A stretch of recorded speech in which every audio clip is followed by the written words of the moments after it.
Brancab was really pleased to have been selected to become one of the major pilots in the one-year funding opportunity that was given by Citizens Advice to develop a consumer empowerment partnership.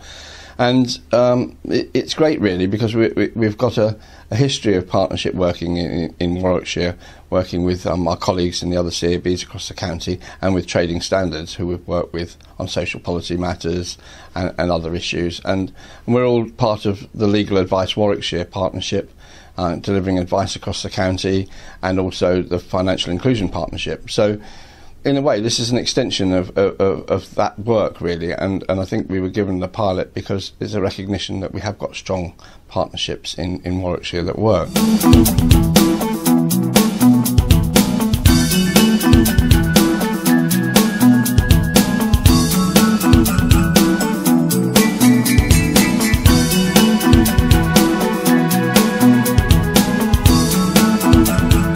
The excitement about the Consumer Empowerment Partnership for me is that the fact is that we're linking more closely with the local communities through our local stakeholder groups, and bringing together lots of agencies that traditionally we haven't worked with before, people like the fire and the police and Neighbourhood Watch, and we've even had people from the Women's Institute coming along to meetings, and these people all have their own networks, and so it's a great way of spreading information, getting people involved in pushing out information, but also to find out about advocacy work and the problems that are in the community and the things that need resolving. So it is really giving people a voice, and speaking with one voice, so that it is actually empowering local communities.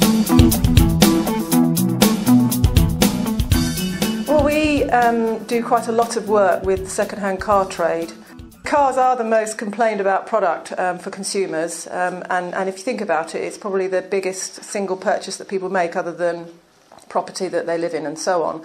And we do quite a lot of proactive work as well as responding to complaints. So we will do car purchasing and test for unroadworthiness. We will do car servicing, so we test purchase a service and see that the service is done as it should be.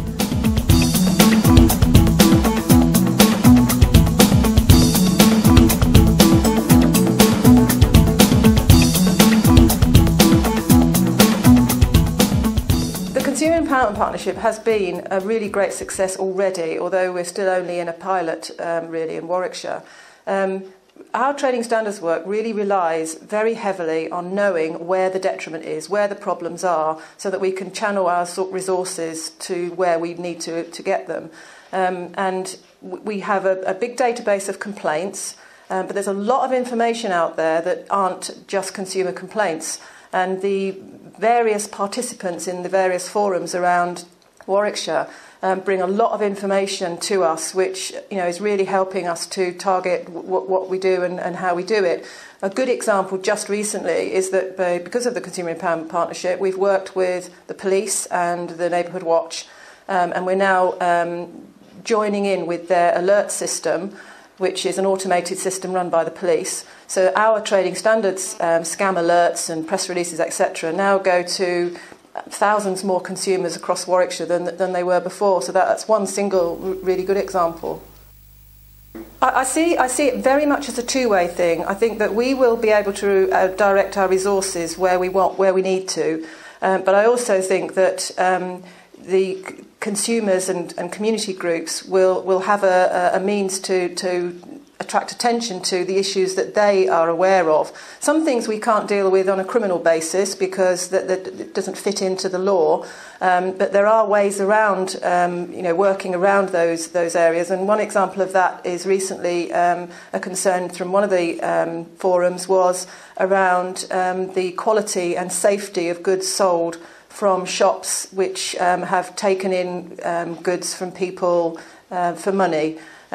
Something that's happening more and more with people's budgets being squeezed and so on. the legislation applies to them in the same way that it does to anybody for goods they sell. So if you go and buy a watch or a computer or some electrical item from one of these shops, you're entitled to expect the quality and safety that you would from any other shop. So now we're going to do a bit of a project. We're going to actually identify all of the shops around the county that are operating in this way, and do some sampling and inspections and bring them, into compliance.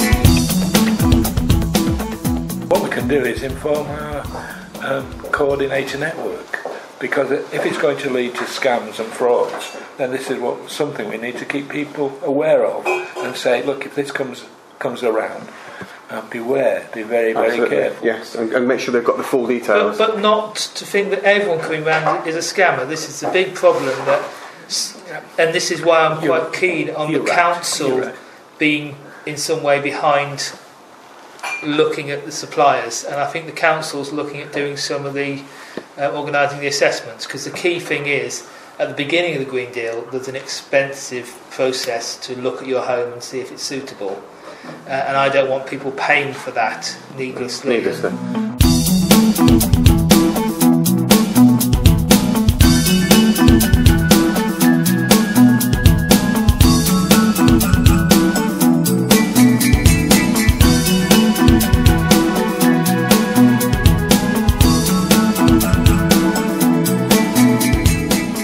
And for me, it's all about prevention work and early intervention.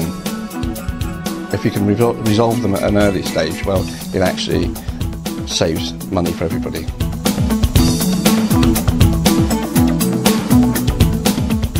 And also it helps community confidence, cohesion, and improves individual and community well-being.